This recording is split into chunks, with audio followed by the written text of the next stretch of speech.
meluruskan tawasul antara tauhid dan penyimpangan.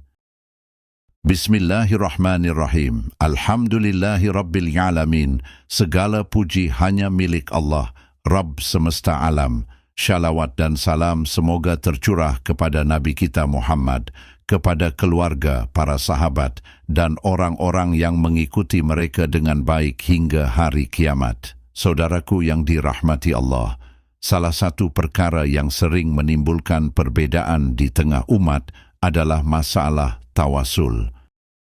Ada yang menganggap semua tawasul boleh, ada pula yang mengharamkan tanpa perincian. Maka pada kesempatan ini kita akan meluruskan tawasul, mana yang dibenarkan syariat dan mana yang dilarang karena merusak tauhid.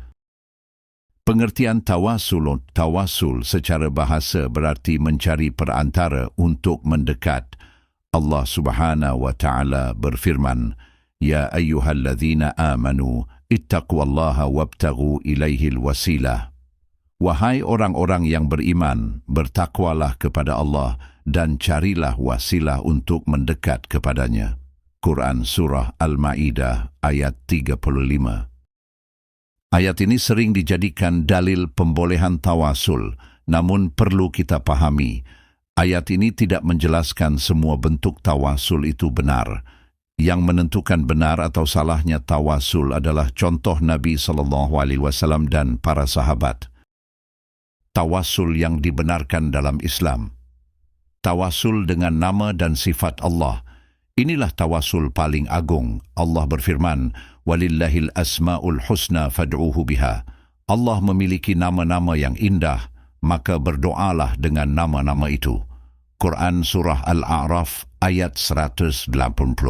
Contoh, Ya Allah, Engkau Maha Pengampun, ampunilah dosaku. Ini disepakati ulama dan merupakan tauhid murni. 2. Tawasul dengan amal saleh. Dalilnya sangat jelas dalam hadis sahih.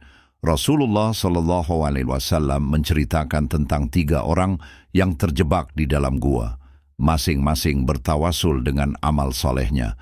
Bakti kepada orang tua, menjaga amanah, meninggalkan maksiat karena takut kepada Allah, maka Allah pun membuka jalan keluar bagi mereka. Hadis Bukhari dan Muslim. Ini tawasul yang diajarkan langsung oleh Nabi SAW. 3. Tawasul dengan doa orang saleh yang masih hidup. Para sahabat sering meminta Nabi SAW mendoakan mereka ketika beliau masih hidup. Namun perhatikan baik-baik, setelah Nabi SAW wafat, para sahabat tidak datang ke kubur beliau untuk bertawasul.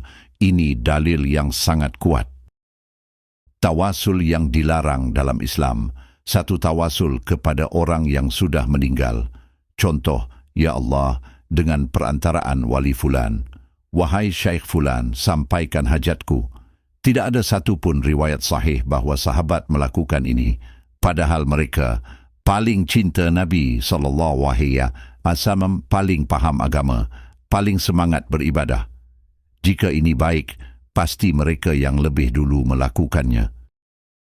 Allah berfirman, "Fala tad'u ma'allahi ahada." Janganlah kalian berdoa kepada siapapun selain Allah. Quran Surah Al-Jin ayat 18. 2. Tawasul dengan zat, kedudukan atau jah seseorang, seperti dengan kemuliaan Nabi, dengan hak wali ini. Tidak ada satu hadis sahih pun dari Nabi yang mengajarkan ini. Imam Abu Hanifah rahimahullah berkata, tidak sepantasnya seseorang berdoa kepada Allah kecuali dengan Allah. 3. Meminta langsung kepada selain Allah. Ini lebih berbahaya karena doa adalah ibadah. Ibadah hanya untuk Allah. Allah berfirman, وَمَنْ أَضَلُّ مِمَّنْ يَدْعُو مِنْ دُونِ اللَّهِ. Siapakah yang lebih sesat daripada orang yang berdoa kepada selain Allah? Quran Surah Al-Ahqaf ayat 5. Inilah jalan menuju syirik besar. Mengapa tawasul terlarang ini berbahaya? Karena 1. Merusak kemurnian tauhid. 2. Menyerupai praktik kaum musyrikin. 3. Membuka pintu pengkultusan kubur dan wali. Kaum musyrikin dahulu berkata, "Ma na'buduhum illa liyuqarribuna ilallahi zulfa." Kami tidak menyembah mereka kecuali agar mereka mendekatkan kami kepada Allah. Quran Surah Az-Zumar ayat 3. Dalihnya sama, perantara. Penutup, saudaraku yang dirahmati Allah, semua ibadah harus ada dalilnya. Semua jalan menuju Allah harus sesuai sunnah Nabi SAW. Mari kita jaga tauhid kita tetap murni, beribadah sebagaimana Nabi SAW dan para sahabat beribadah.